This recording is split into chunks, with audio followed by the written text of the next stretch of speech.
All right, we are continuing. Actually, we are finishing up. Called an audible. We'll play on this one.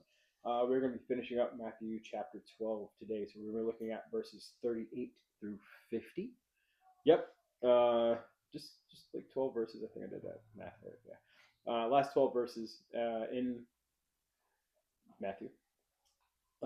This first half we're going to be looking at. If you're looking at the NIV version, or I think the ESV as well, it's entitled "The Sign of Jonah." And then the last few verses, I think the last four verses, are Jesus' mother and brothers. Yes, Jesus did have brothers. He did have siblings. But recap: who was Matthew? Matthew was a Jewish tax collector, words, for the Roman government. And his original name was Levi, and he was called to be a disciple by Jesus himself with just two words: "Follow me." And this book, this gospel, bears his name. So, whole thing, 38 through 50. 38 through 50. Let's take it away. Who's got it? I was reading all the way to 50 Oh yeah. Oh yeah. in one go. Oh yeah. I have faith in you. I guess. See, they got me, so I hear. Oh, wait, all of us are doing it? Mm-hmm. No. All right, let's do it. Which versions we got? I got NIV. NIV, NIV, ESV. ESV. I can switch to New King James if that's. No, that's fine. So Lord have mercy, bro. we'll do You're a NIV trooper, bro. and then ESV. And if y'all want to split it in half. So PJ, give me 38 through 44, and then Joe, you'll finish up with 45 through 50, and then you'll read the whole thing. Actually, you're reading ESV. ESV. We'll split it in half because I also have the ESV. So same thing. You'll read from 38 through 44, and I'll get 45 through 50. Good deal. All right, gents, let's do it. Henry, which one do you want? Why you look dead at me, bro? Talk. All right, I guess I'll just start it off.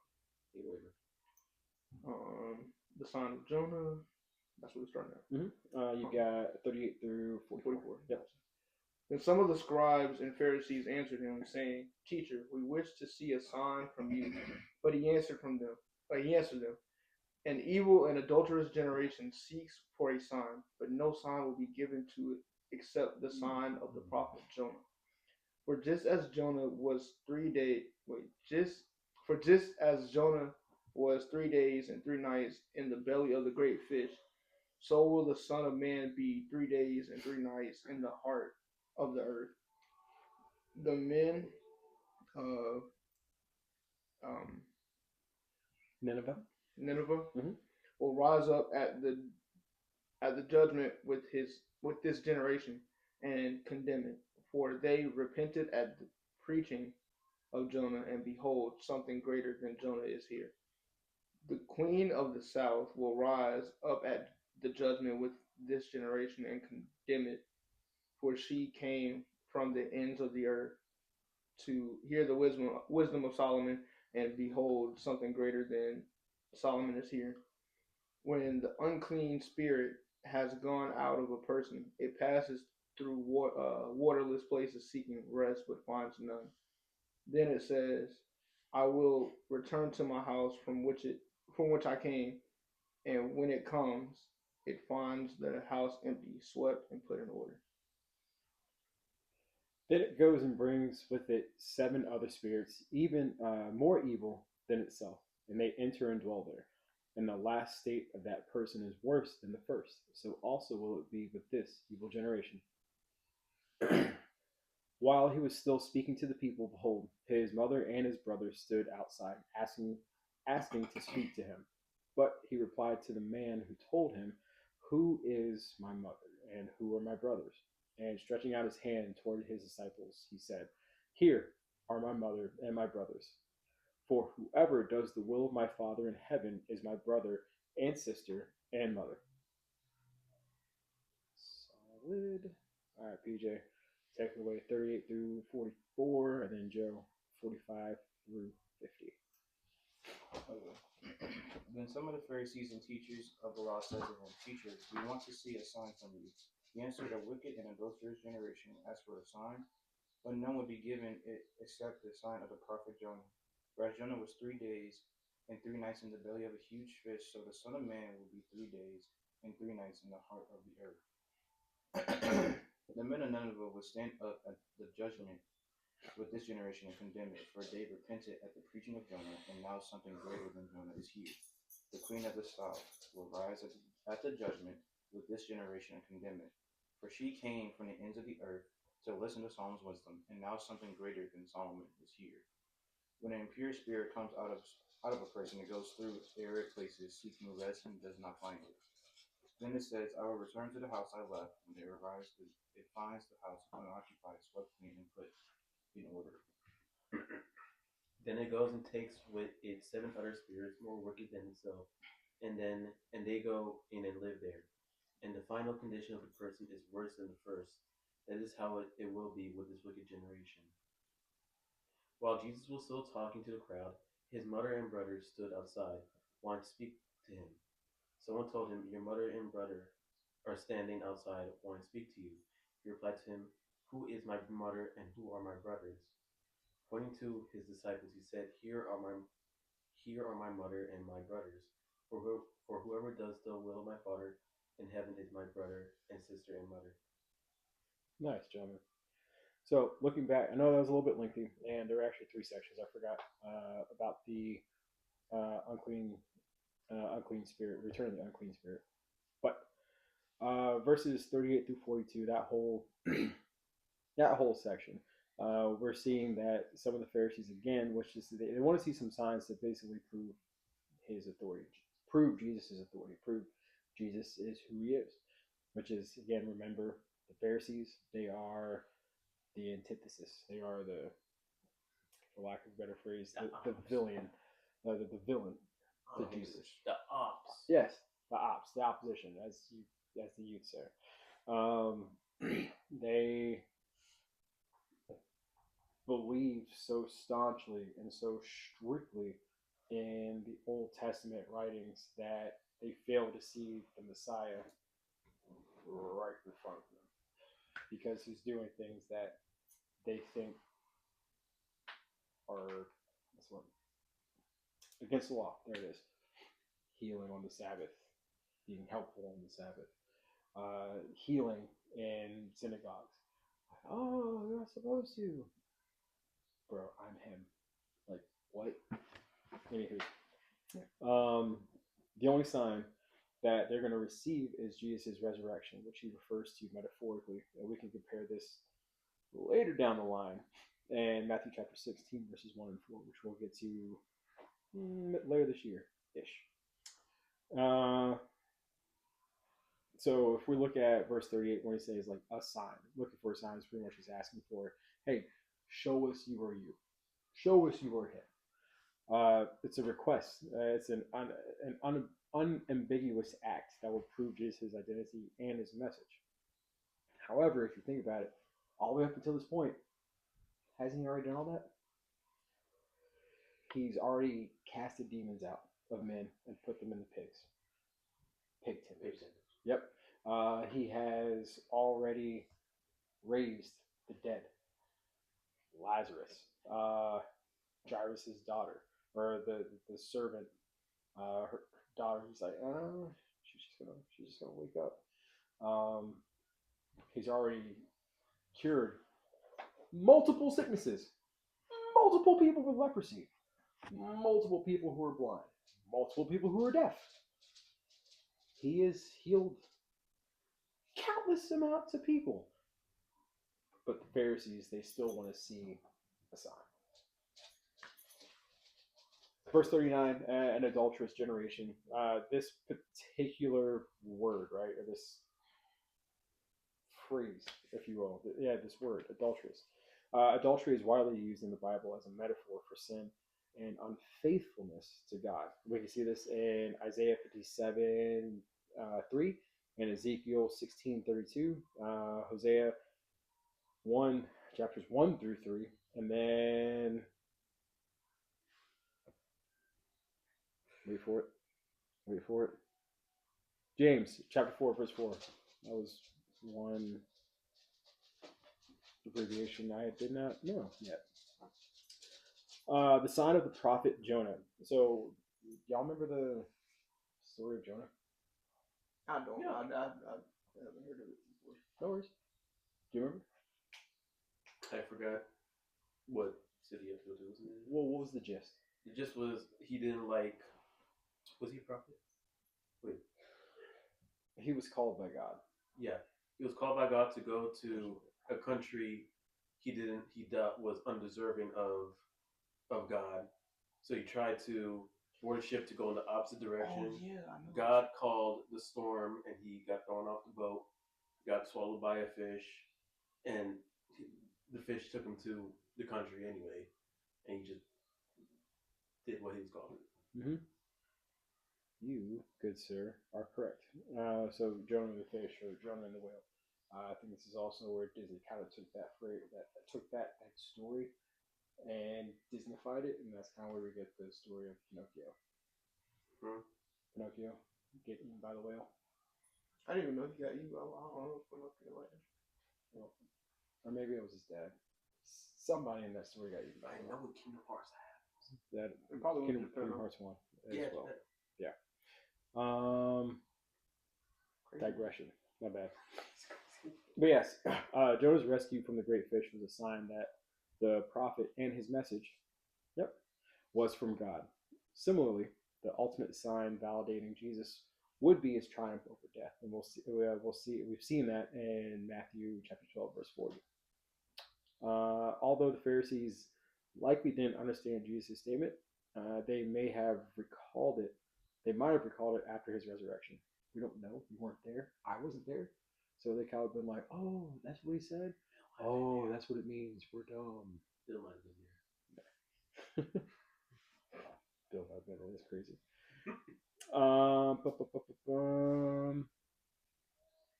So verse 40, the Son of Man. So again, Jesus, he's used this title before back in chapter 8 and verse 20.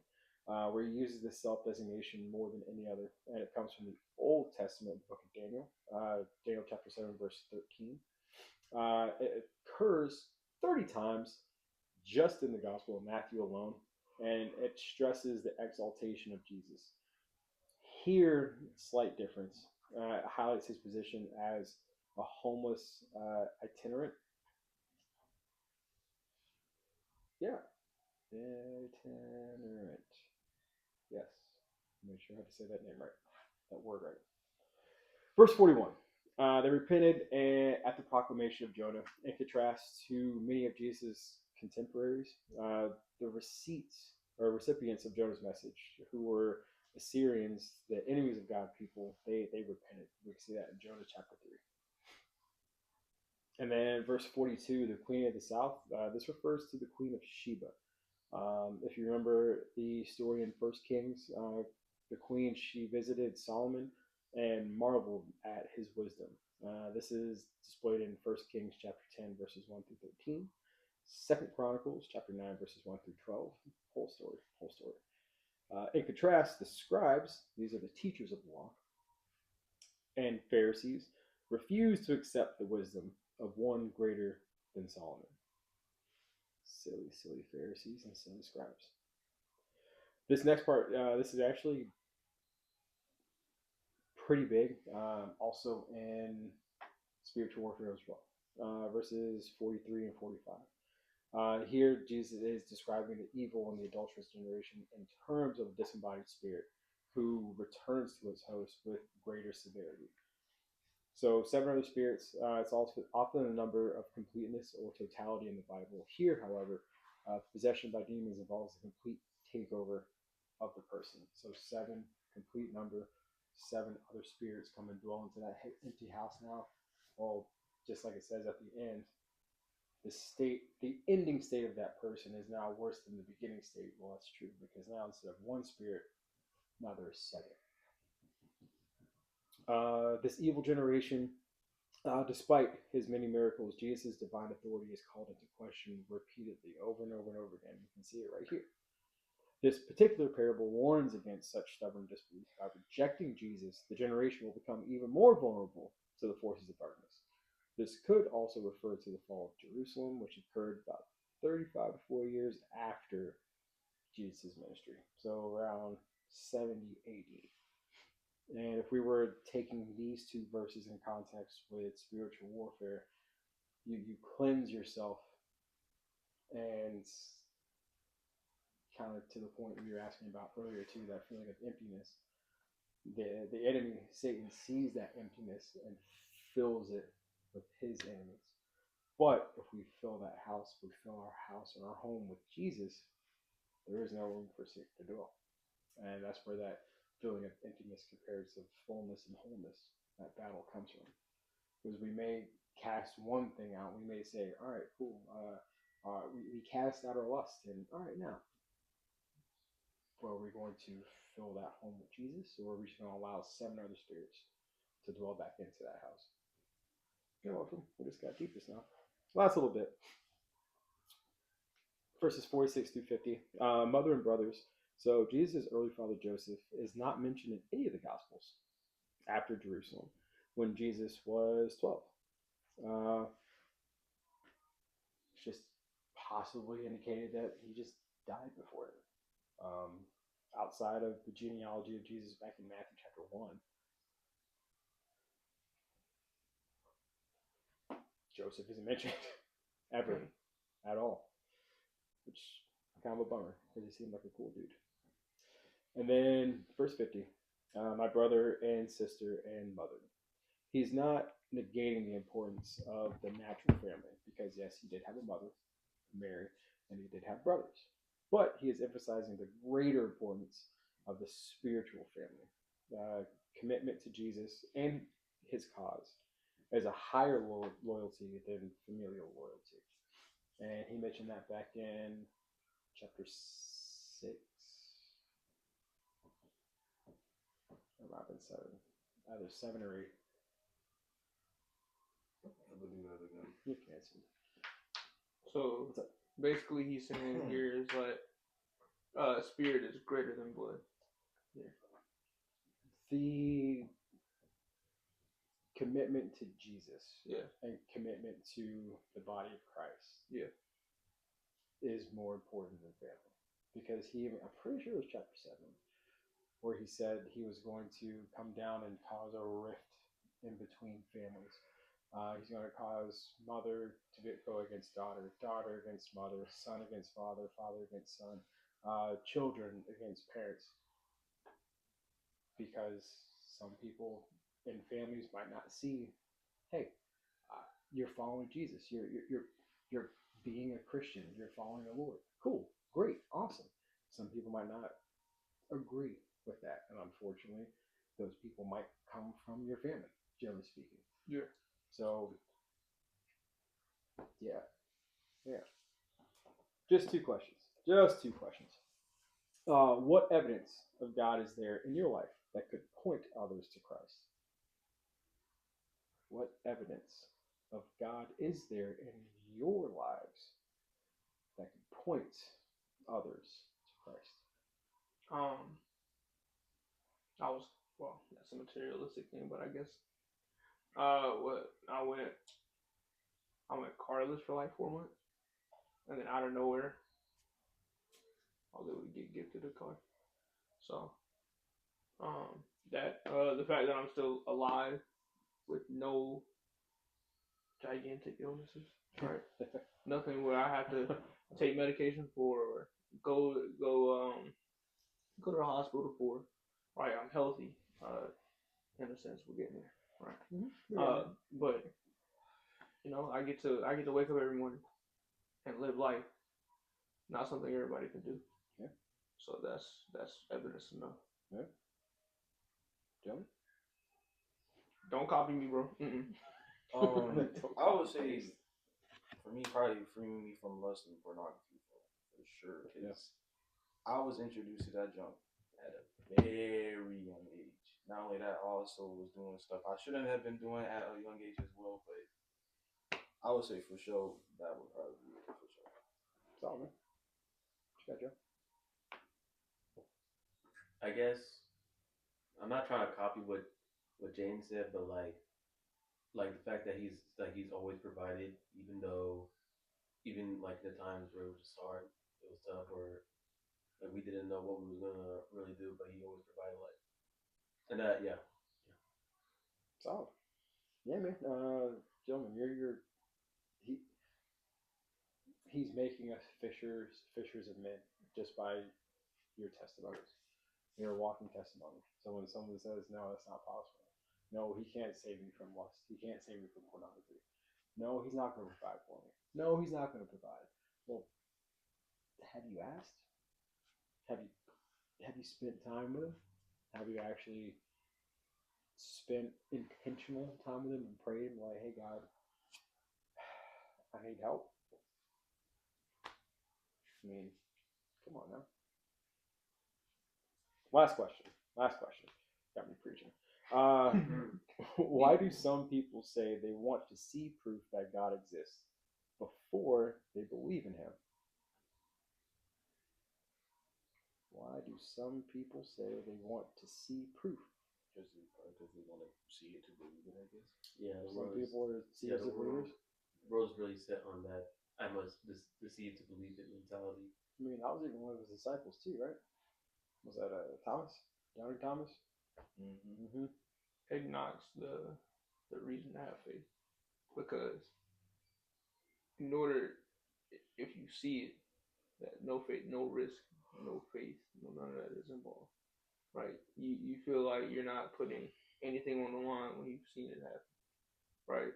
So in their quest to see it to believe it, they're not putting any faith behind it. I guess that's just my answer for that. The whole point of faith isn't the whole point of faith the fact that you don't always see it, but you still believe? I mean, faith is a very intangible thing. You can't see your faith. Let me just get in my pocket and, oh, yeah, my faith is still there. Yeah, no. But when we have faith in the Lord, I mean, have any of you seen God? But we believe in him, right? But we have faith in him, right? We know that he's going to provide for us and wake us up. That he's got our back. He's got our corner. He is our firm foundation. There hasn't ever been a battle that he's fought that he's ever lost. He never fails. Never fails. And he is the same yesterday. He is the same today. And he's going to be the same forever. Always a constant, I guess. Mm-hmm. Well, all right, gentlemen. I forgot what I was going to say. Word. If you're still watching, have a safe 4th of July. Bye.